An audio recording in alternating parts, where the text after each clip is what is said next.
வாசலை பூட்ட முடியாதே. திறப்பவர் என்னோடு இருப்பதினால் திறவுகோலை என் கையில் தந்தார். திறப்பவர் என்னோடு இருப்பதினால் திறவுகோலை என் கையில் தந்தார். நீதிமொழிகள் 13வது அதிகாரம் அதனுடைய 12வது வசனம். நெடுங்காலமாய் காத்திருக்குதல் இருதயத்தை இளைக்க பண்ணும். விரும்பினது வரும்போதோ ஜீவ விருட்சம் போல் இருக்கும். இந்த வார்த்தை கேட்டுக்கொண்டிருக்கிற எனக்கு அன்பான தேவ பிள்ளைகளே, நெடு நாட்களாய் நீங்கள் காத்திருக்கலாம். நீங்கள் காத்திருக்கிற காரியங்கள் நிறைவேறாத பட்சத்திலே மனம் சோர்ந்து போயிருக்கலாம், கவலையோடு கூட இருக்கலாம், கலங்கி போயிருக்கலாம். ஏன் என்னுடைய காத்திருப்பிலே அற்புதம் நடக்கவில்லை? ஏன் நான் காத்திருக்கிற காரியத்தை ஆண்டவர் வாய்க்க பண்ணவில்லை என்று சொல்லி நீங்கள் வருத்தப்பட்டு கொண்டிருக்கலாம்.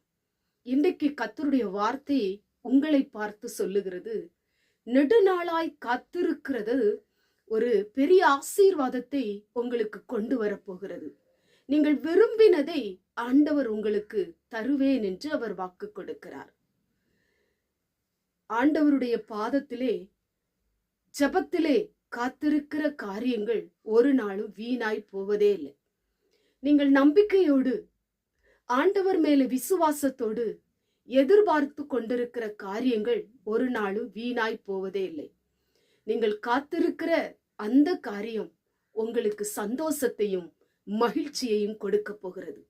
உங்களுடைய இருதயத்தில் இருக்கிற துக்கங்கள், மனபாரங்கள், கவலைகள், கலக்கங்களை கர்த்தர் நீக்கி உங்களுக்கு புத்துணர்ச்சியையும் சந்தோஷத்தையும் சமாதானத்தையும் கொடுத்து உங்க காத்திருப்பை ஆண்டவர் நிறைவேற்ற போகிறார்.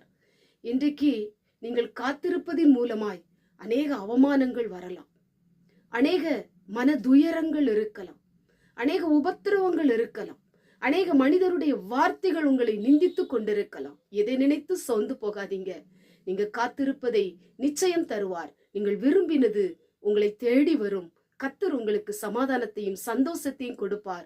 உங்க வாழ்க்கையிலே ஆசீர்வாதத்தையும் மகிழ்ச்சியும் தந்து உங்களை ஆண்டவர் உயர்த்துவார். கண்களை மூடி ஜெபம் பண்ணுவோம். எங்கள் பரிசுத்தமுள்ள நல்ல பிதாவே, கேட்டதான வசனத்தின் மூலமாய் நெடுங்காலமாய் உடைய பிள்ளைகள் காத்திருக்கலாம்.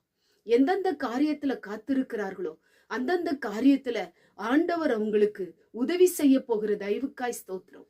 காத்திருப்பை நிறைவேற்றி கொடுக்க போகிற தயவுக்காய் ஸ்தோத்திரம். இயேசுவின் மூலம் ஜெபிக்கிறோம் பிதாவே, ஆமென்.